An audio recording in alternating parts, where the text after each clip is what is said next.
आपली संस्कृती, आपले संस्कार सदा राहू दे आपल्या सोबत. भारताच्या महान ग्रंथांचे आणि काव्यांचे संपूर्ण संकलन. सबस्क्राइब करा तिलक.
जय श्रीराम, जय श्रीराम. थांबा सारथी. जय श्रीराम.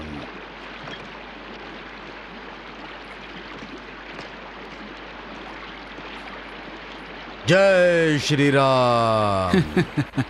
शिळांचा सेतू. काहीच कळत नाही. माझ्यासारखा श्रेष्ठ धनुर्धारी असताना लोकांनी दगडधोंड्याचा सेतू का बनवावा? जर त्यांनी माझ्याकडे याचना केली तर मी त्यांच्यासाठी जिथे आवश्यक असेल तिथे माझ्या बाण्यांनी सेतू बनवून देईन. जय श्रीराम. जय श्रीराम.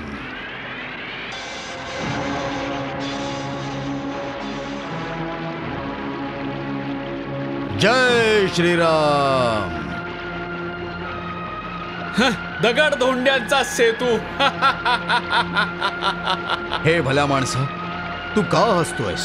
हसतोय हा दगडधोंड्याने बनलेला सेतू पाहून. परंतु हे वानर, तू कोण आहेस आणि या जुन्या सेतूपाशी काय करतोयस? मी एक राम भक्त आहे आणि त्याच्याच नावाचा जप करत होतो.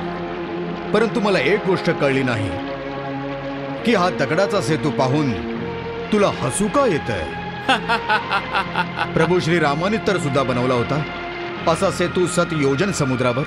म्हणूनच तर हसतोय की श्रीरामांसारखा श्रेष्ठ धनुर्धारींना दगडांचा नव्हे तर त्यांच्या बाणांनी सेतू बनवायला हवा होता. श्रीराम एक श्रेष्ठ धनुर्धारी होते. हो, माझे प्रभू सर्वश्रेष्ठ धनुर्धारी होते.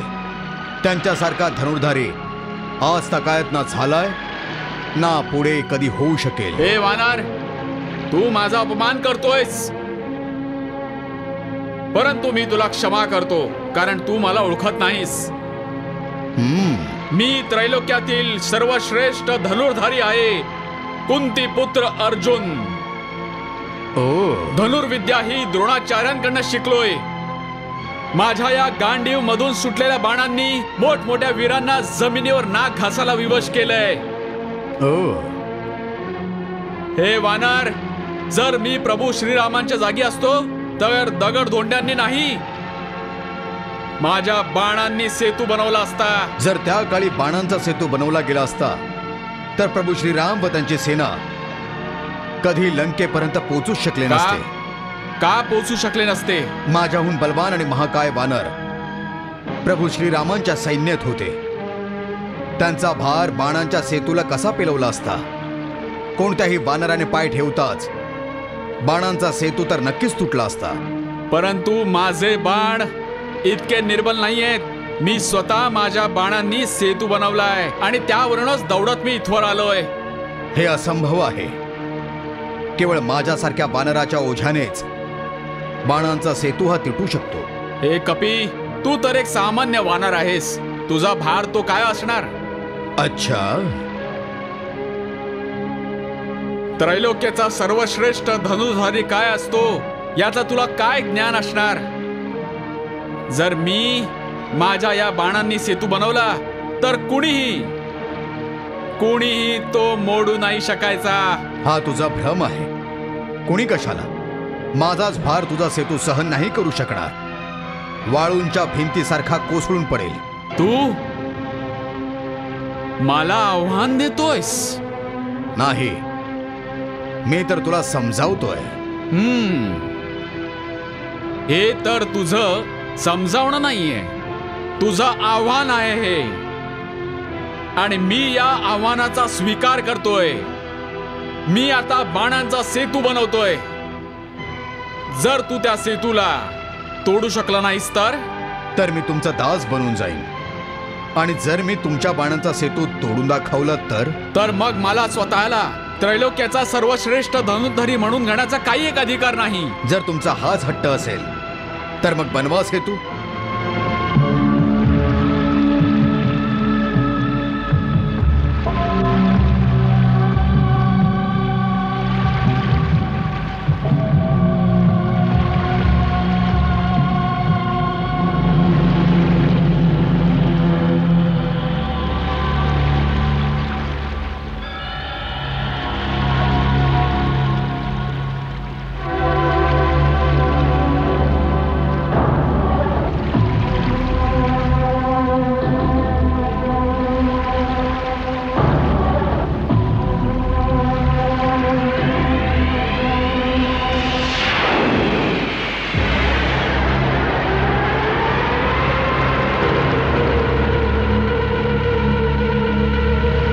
हे वृद्ध कपी, मी माझ्या बाणांनी सेतू बनवलाय. आता दाखव याला तोडून, नाहीतर माझा दास बनायला तयार रहा. प्रभू,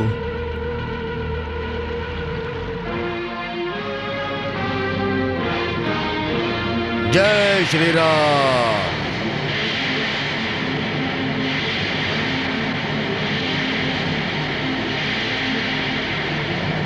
जय श्रीराम. जय श्रीराम.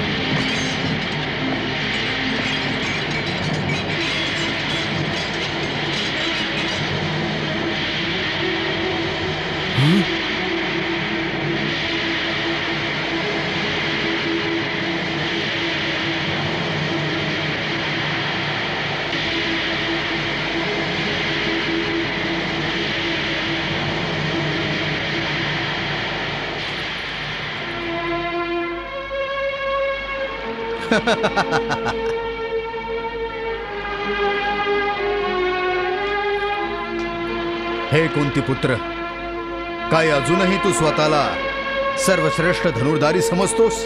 नाही कपीश्रेष्ठ,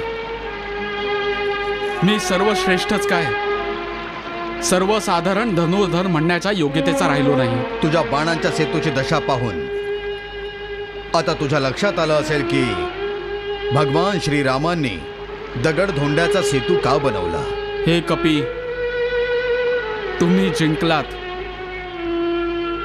मी हरलोय. हे कुंतीपुत्र, गोष्ट जिंकण्या किंवा हरण्याची नाहीये, पण त्या पापाची आहे जे तू केलेलं आहेस. कोणतं पाप? असं पाप जे अजाणतेपणी जरी घडलं तरी क्षमा योग्य नाहीये. क्षमा योग्य नाहीये? हे काय बोलताय तुम्ही? हे अर्जुन, तू तुझ्या धनुर्विद्येच्या अहंकाराने श्रीरामांना सर्वश्रेष्ठ धनुर्धारी मानण्यास नकार दिला होतास आणि त्यामुळे तू त्यांचा अपमान केलायस. हे कुंतीपुत्र, तुला ठाऊक नाहीये की तू भगवंताचा अपमान केलायस. हे माझ्या हातून कोणतं पाप घडलंय? मी माझ्या भगवंताचाच अपमान केला. माझा गर्व आणि माझ्या अहंकाराने मला पार धुळीस मिळवलंय. माझं जीवनच व्यर्थ झालंय आणि हे केवळ या धनुर्विद्येमुळे झालंय.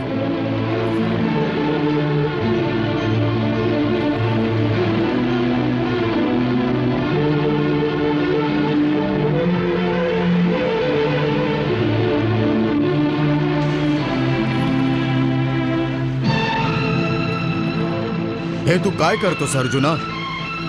मी स्वतःला अग्नीस समर्पित करू जातोय. परंतु हे उचित नाहीये. आता केवळ हेच उचित आहे. अरे ऐक तरी. हे अग्निदेवता, आज मी स्वतःला तुम्हाला समर्पित करतोय. हे प्रभू, माझ्या या समर्पणाचा स्वीकार करावा. थांब तिथेच अर्जुना. केशव, तू इथे? होय अर्जुना, मित्र जेव्हा संकटात असतो तेव्हा दुसऱ्या मित्राने त्याला वाचवण्यासाठी आलंच पाहिजे. नाही वासुदेव, मला वाचविण्याचा प्रयत्न देखील करू नकोस. मी माझं जीवन समाप्त करायला जातोय. नाही पार्थ. मधुसूदन, मला अहंकाराने ग्रासलं होतं की मीच त्रैलोक्याचा सर्वश्रेष्ठ धनुर्धारी आहे. आज माझा हा अहंकार या कपिश्रेष्ठांनी नष्ट करून टाकलाय. अहंकार नष्ट होऊन गेलाय म्हणून तू आत्मदहन करायला निघालायस. याचा अर्थ असा झाला की तू तुझ्या अहंकाराशिवाय जगूच शकत नाहीस. अहंकार नष्ट होणं तर चांगली गोष्ट आहे. अहंकार मनुष्याला तो बनवतो जो तो वास्तवात कधीच नसतो. अहंकाराने ग्रस्त योद्धा त्याच्या क्षमतेचा आणि योग्यतेचा चुकीचा अंदाज लावतो आणि म्हणूनच तो युद्धात पराजित होत असतो. मधुसूदन, या कपिश्रेष्ठांच्या हातून माझा अहंकार नष्ट झाला. हे एका प्रकारे चांगलंच झालं. परंतु या अहंकारापायी मी जे पाप केलंय ते तर नाहीच होऊ शकत नाही ना, कारण माझं पाप क्षमायोग्य नाहीये. पार्थ, तू कोणत्या पापाबद्दल बोलतोयस? मी माझ्या धनुर्विद्याच्या अहंकारामुळे प्रभू श्रीरामांना देखील माझ्याहून तुच्छ समजलो, जेव्हा ते त्रैलोक्यातील सर्वश्रेष्ठ धनुर्धारी आहेत. भगवंताच्या अपमानाच्या पापाचं ओझं मी माझ्या आत्म्यावर घेऊन जगू इच्छित नाही. त्यामुळे ज्या धनुर्विद्येमुळे मला अहंकार झाला होता तिनेच प्रज्वलित केलेल्या अग्नीत माझी धनुर्विद्या, हे गांडीव आणि स्वतःला भस्म करू जातोय.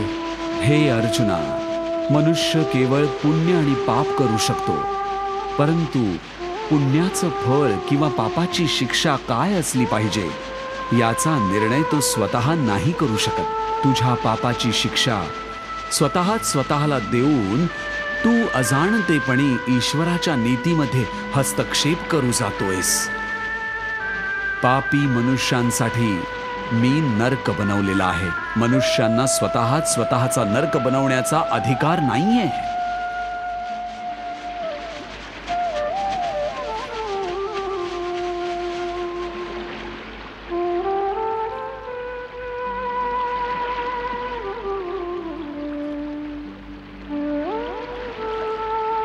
हे वासुदेव, माझ्या हातून खूप मोठा अपराध घडलाय. मला क्षमा कर. मित्र मित्राची क्षमा मागत नसतो. किंबहुना मित्र तर तो असतो जो न मागताच क्षमा करून टाकतो. पार्थ, मी तर तुला कधीच क्षमा करून टाकलंय. हे वानर श्रेष्ठ, तुम्ही माझा अहंकार नष्ट करून आणि मला पाप करण्यापासून परावृत्त करून माझ्यावर खूप मोठे उपकार केले आहेत. मी तुम्हाला धन्यवाद देतो. हे वानर श्रेष्ठ, काय तुम्ही तुमचा परिचय नाही देणार? पार्थ, ज्यांना तू वानर श्रेष्ठ म्हणतोयस ते दुसरे तिसरे कुणी नसून स्वतः पवनपुत्र हनुमान आहेत.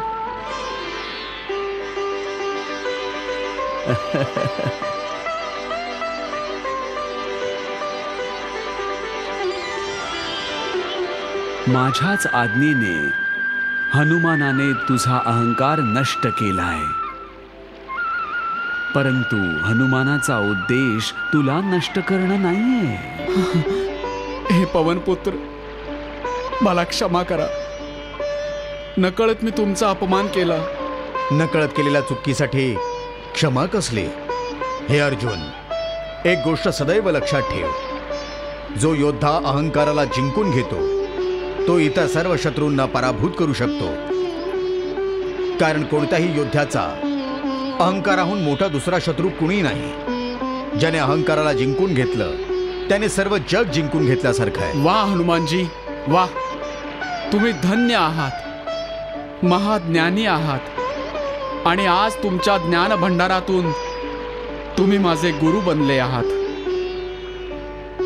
मी तुमचा आभारी आहे. तुमचा आशीर्वाद सदैव माझ्या बरोबर असावा हीच माझी आंतरिक इच्छा आहे. पार्थ, मी हे ज्ञान तुला हनुमानाद्वारे देऊन एका योद्ध्याच्या सर्वात मोठ्या शत्रूचा विनाश करू इच्छित होतो. कारण एक महाभयानक महायुद्ध होणार आहे ज्यामध्ये धर्म आणि अधर्माच्या विनाशाच्या विचारानेच मोठमोठ्या योद्ध्यांचं मनोबल खच्ची होऊ शकतं. कुरुक्षेत्रावर होणारं हे महायुद्ध एका अशा धर्म इतिहासाची निर्मिती करेल जो मानवतेच्या प्रत्येक युद्धात सत्याचा मार्ग दाखवत राहील.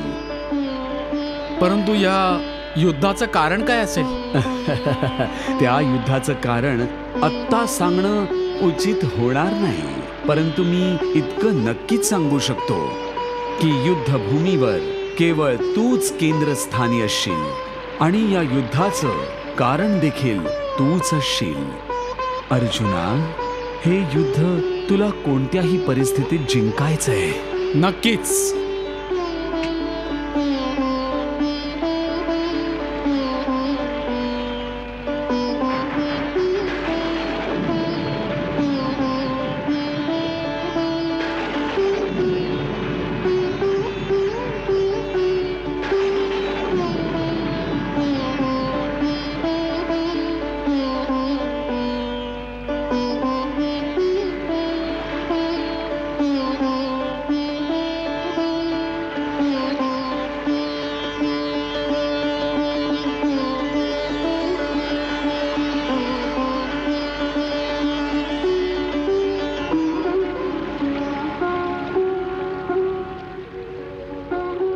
प्रभू, श्रीरामाच्या रूपात मी तुमच्या दर्शनासाठी व्याकुळ आहे.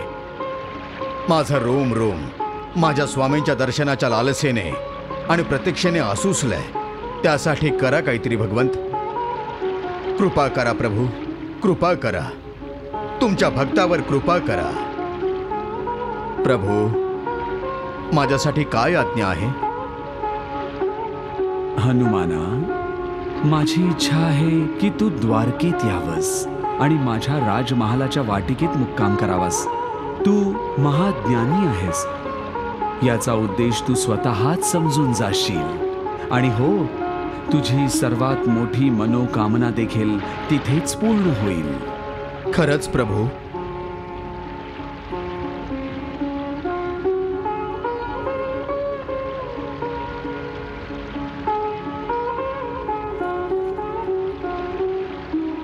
तुम्ही तर मोहमायेच्या प्रभावापासून मुक्त आहात. तरी देखील आज तुमच्या मुखमंडळावर भावनांची जरा गर्दी दिसते आहे. तुम्ही थोडे व्याकुळ वाटत आहात प्रभू. देवी, या क्षणी माझा चेहरा तो दर्पण बनलेला आहे जो हनुमानाची व्याकुळता दर्शवतोय. माझ्या मुखमंडळावर हनुमानाच्या भावनांची छाया दिसते आहे. तो माझ्या दर्शनासाठी बेचैन झालेला आहे. म्हणूनच तुम्ही त्यांना वाटिकेत प्रतीक्षा करायला सांगितलं होतं. यात अवश्य काहीतरी रहस्य लपलंय. विसरलात देवी, मी म्हटलं होतं मला हनुमानाच्या द्वारे माझ्या सख्या सोयऱ्यांचा अहंकार नष्ट करायचा आहे. अच्छा, आत्ता समजलं. असं वाटतंय की आता बलराम दादांची पाळी आहे. नाहीतर तुम्ही हनुमानांना इथे का बोलवलं असतं? एकाच ठोशात द्विविध वानराला मारून बलराम दादांना वाटतंय की त्यांचा हात जणू काही महाभयंकर महाविनाशक दिव्यास्त्र बनलेला आहे. हा, हनुमानाला वाटिकेत पोहोचून तरी दे, मग कळेल त्यांना की बलवान काय असतो आणि बलवान असण्याचा अहंकार काय असतो.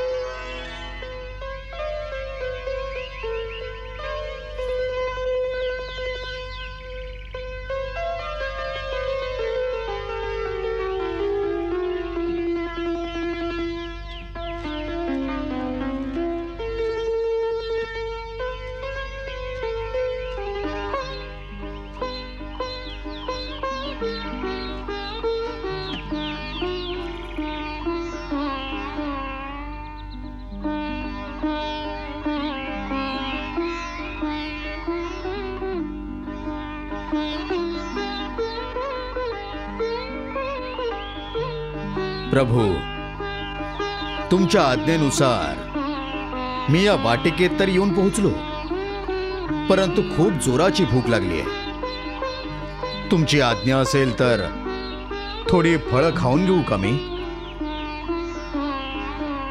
जय श्रीराम.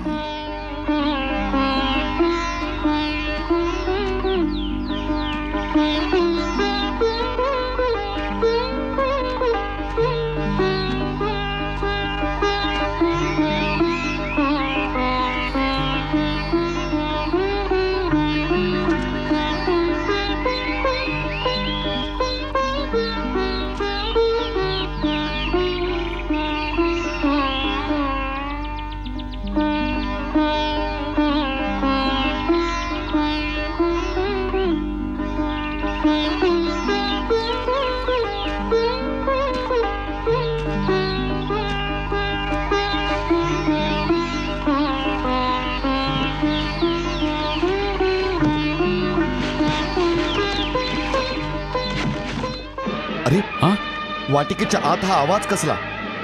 चला चला पाहूया.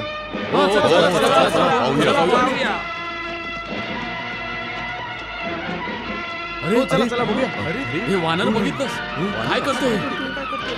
माझलाही वाटतं हा वानर. अरे, हा वानर इथे कसा काय घुसला?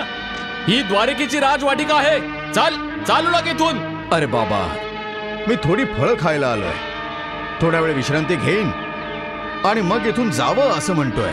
सैनिकांनो, याला उचलून बाहेर फेकून द्या.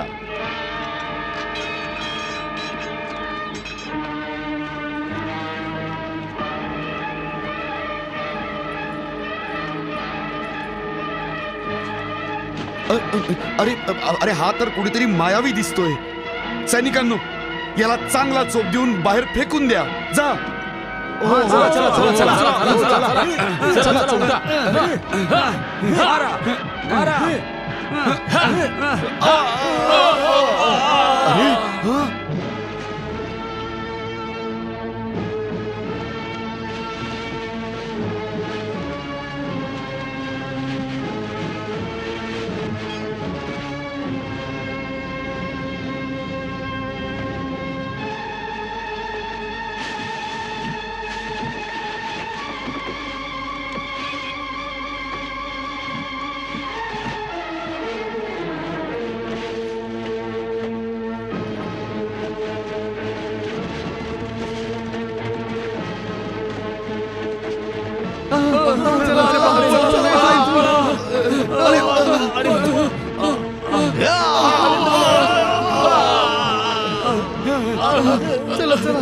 अरे लवकर छे, शांतपणे फळही खाऊ देत नाहीत. हा, काय राजवाटिकेमध्ये घुसून ती उद्ध्वस्त करतोय? होय महाराज. अरे कसे पहारेकरी आहात तुम्ही? एका वानराला नाही रोखू शकत, एका वानराला. जर तो वाटिकेमध्ये घुसून इतका धुमाकूळ घालतोय तर त्याला पकडून द्वारकेच्या बाहेर सोडून यायचं होतं. तो वानर अतिशय बलवान आहे. गप्प बस. लाज नाही वाटत तुम्हा लोकांना?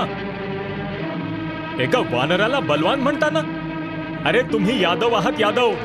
स्वतः दूध, साय, लोणी खाता आणि एका वानराला बलवान म्हणता? एक साधारण वानर यादवांच्या नाकी नऊ आणतोय. लोक ऐकतील तर हसतील लोक.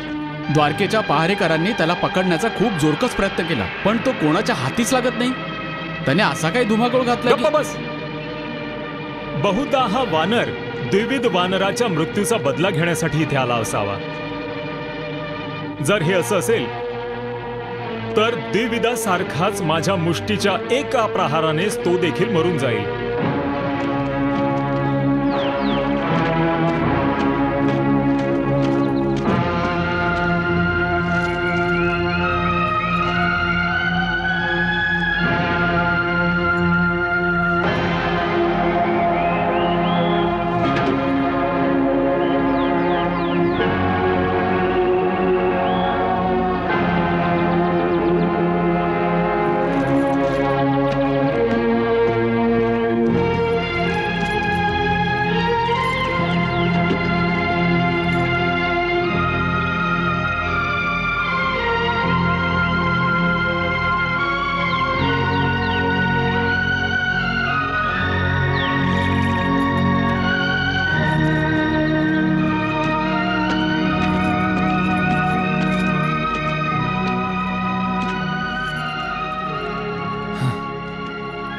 वाटतंय तो वानर पळून गेला असावा. चांगलंच आहे, नाहीतर माझ्या हातून जरूर मारला गेला असता.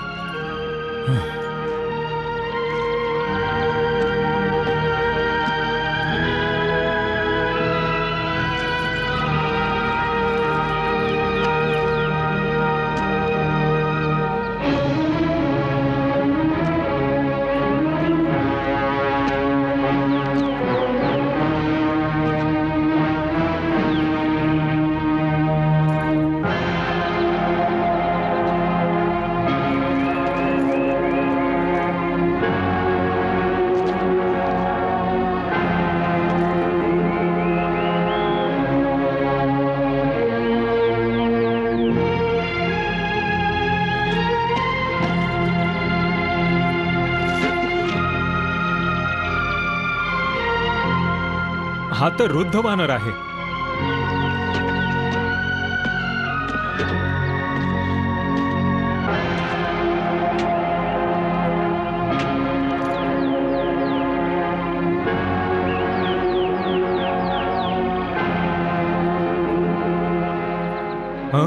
हा खातच सुटलाय. वानरा,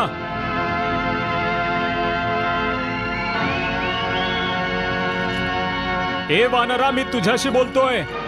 तू माझ्या प्रश्नाचं उत्तर देत नाहीयेस, फक्त खातच राहिलायस. बैरायस? मी ऐकतोय आणि पाहतोय सुद्धा,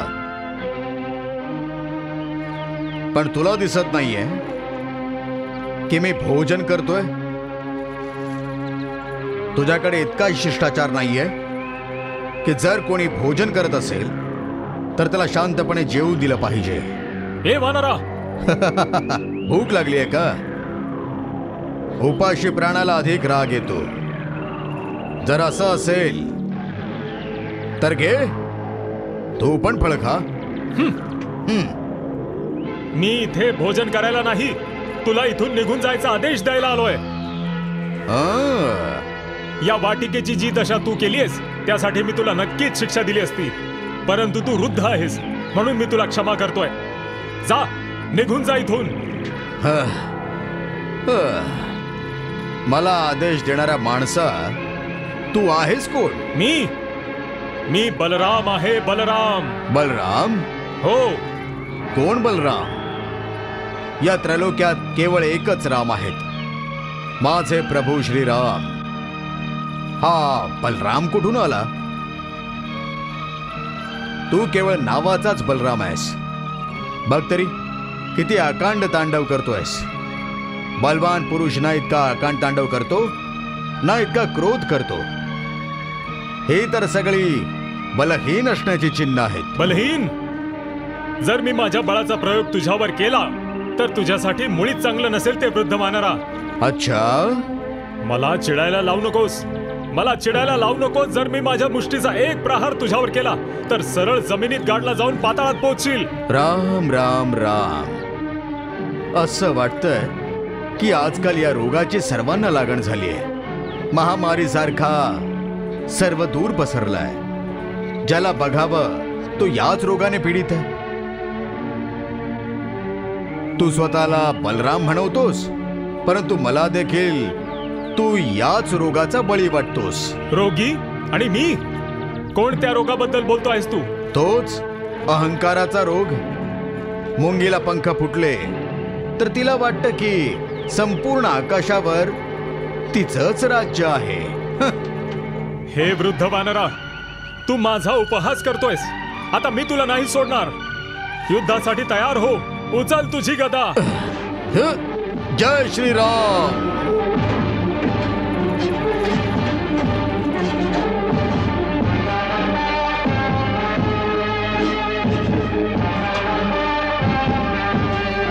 जय श्रीराम.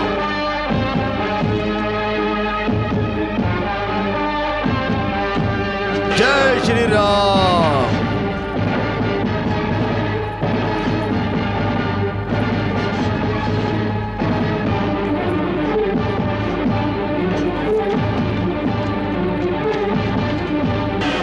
जय श्रीराम.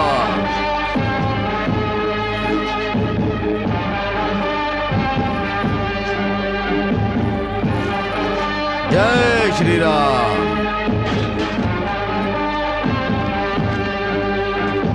जय श्रीराम.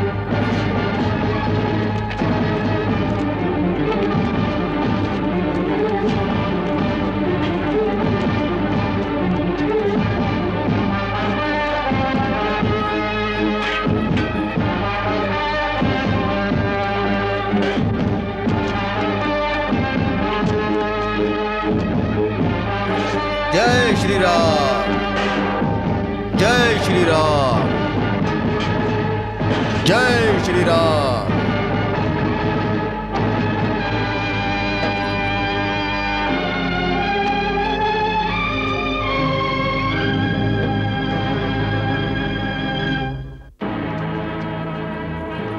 हे वानरा, द्विविदा सारखा महाकाय वानर माझ्या मुष्टीच्या एका प्रहाराने सरळ यमलोकी गेला होता. आणि तू माझ्या प्रत्येक प्रहाराला थांबवतो देखील आहेस आणि सहन देखील करतोयस. तू कोणी साधारण वानर असू शकत नाहीस. सांग, कोण आहेस तू आणि या वाटिकेमध्ये कशासाठी आलायस? नक्कीच इथे येण्याचा तुझा काहीतरी विशेष उद्देश असणार. सांग. हे बलराम, तुम्ही जसं समजताय माझा तसा कोणताही उद्देश नाहीये. मी तर केवळ माझ्या प्रभूचा एक तुच्छ भक्त आहे आणि माझ्या स्वामींच्या आज्ञेवरूनच इथे आलेलो आहे. भक्त आणि स्वामींच्या आज्ञेवरून इथे आलायस? हो. कोण आहे तुझा स्वामी? हे बघ, तुझे हे रहस्यमय बोलणं माझ्यासाठी केवळ शब्दांच्या चक्रव्यूहा समान आहे. स्पष्टपणे तुझा परिचय दे. मला चिडायला लावू नकोस, नाहीतर मी माझ्या दिव्य शक्तींचा प्रयोग करेन. मी माझा नांगर काढेन आणि तू क्षणात नष्ट होशील. नाही नाही नाही नाही नाही. तू इतक्या सहजपणे ऐकायचा नाहीस. मला माझा नांगर काढावाच लागेल.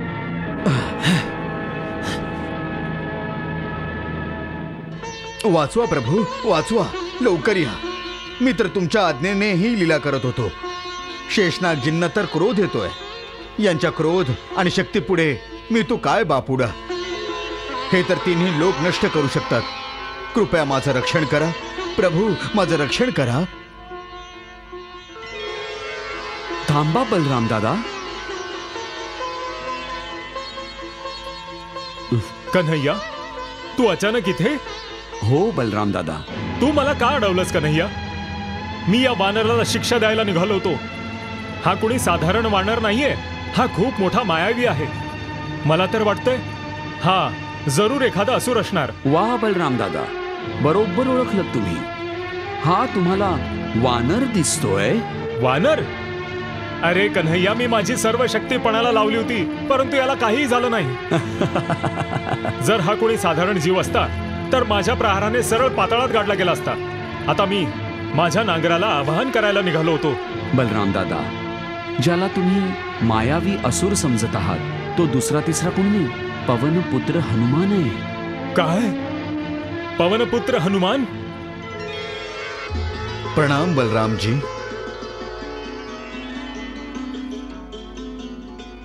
हो.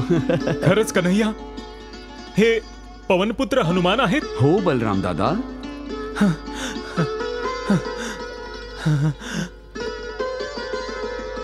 प्रणाम हनुमानजी. प्रणाम बलरामजी. तरी मी विचार करतच होतो, माझ्या प्रहाराला सहन करणारा कुणी साधारण कपी असू शकत नाही. नक्कीच कुणीतरी महान व्यक्ती असणार.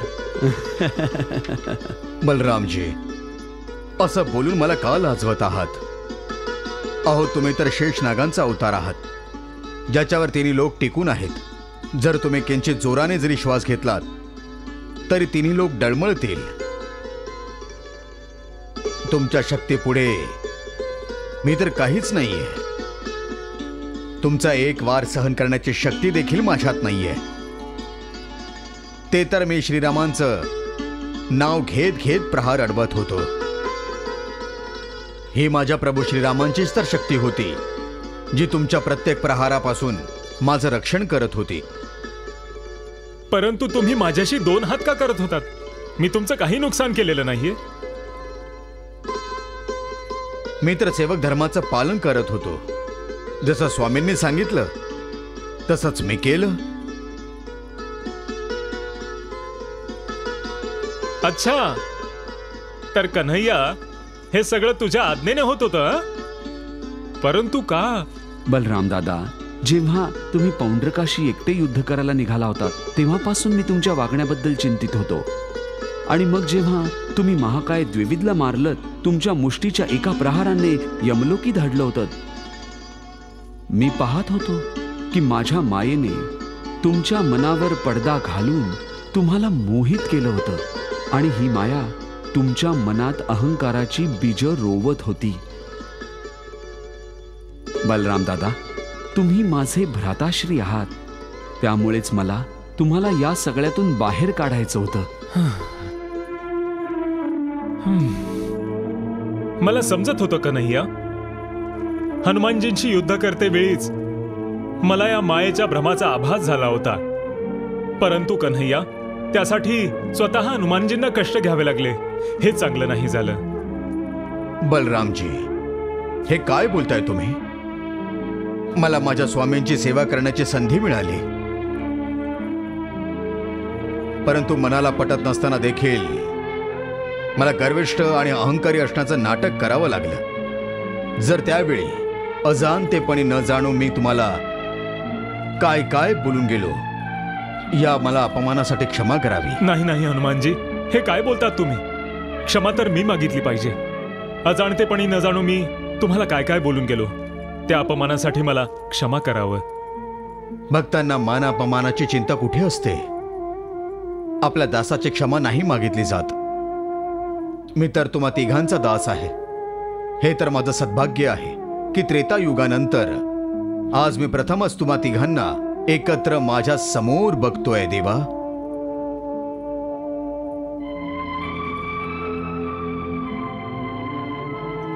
स्वामी, मला ठाऊक आहे तुम्ही तुमचं वचन आणि माझ्या अभिलाषा पूर्ण करण्यासाठीच मला द्वारकेला बोलवलं. प्रभू, या क्षणी तुम्ही तिघही इथे आहात.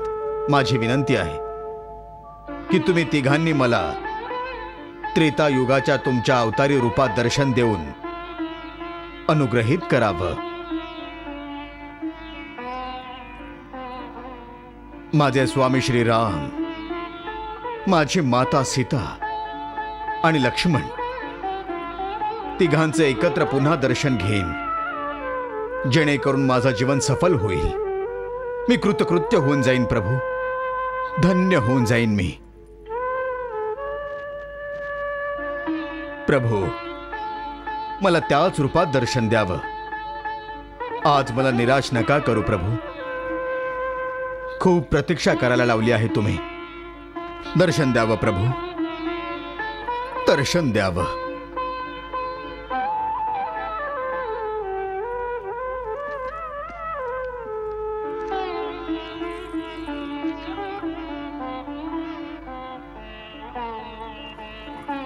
तथास्तु.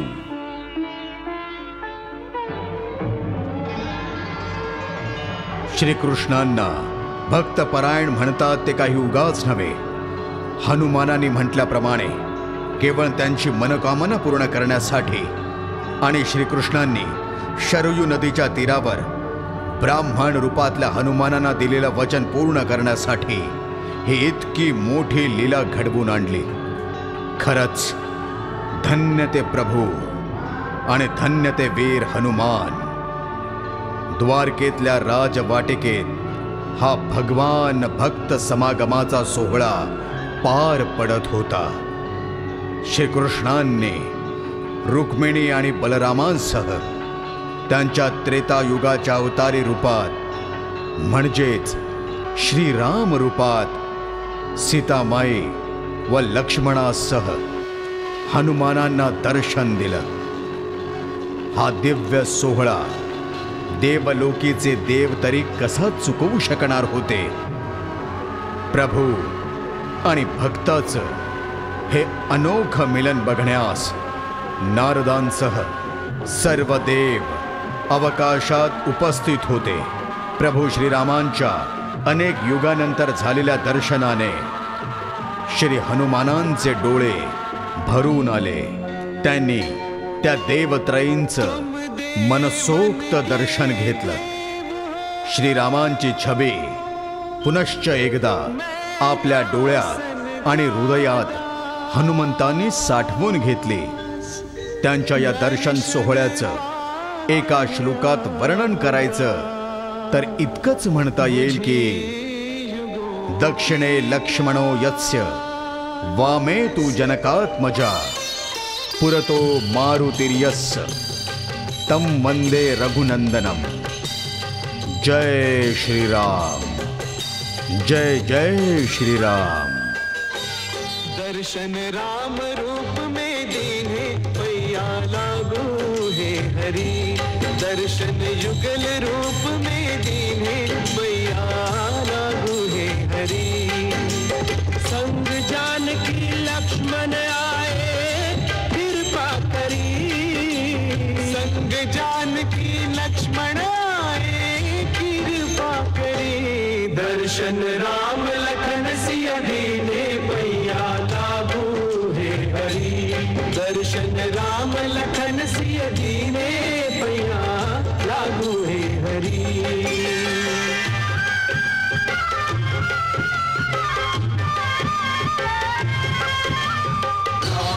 लक्ष्मण जानकी जय बोलो हनुमान की. भगवन तुम्हारे भक्त न माही. मैं सुर नर मुनि में को नाही.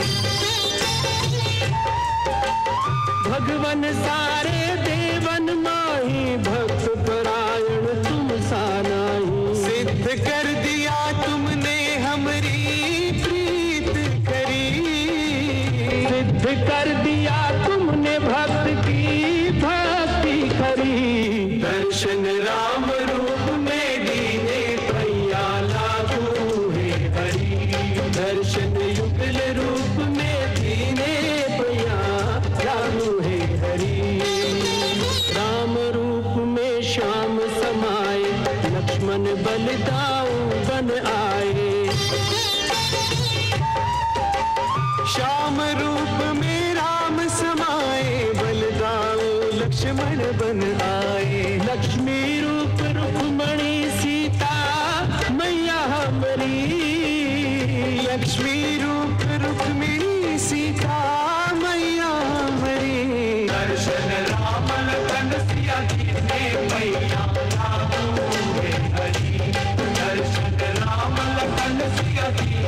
पैया लागू दे हरी। राम लक्ष्मण जानकी जय बोलो हनुमान की।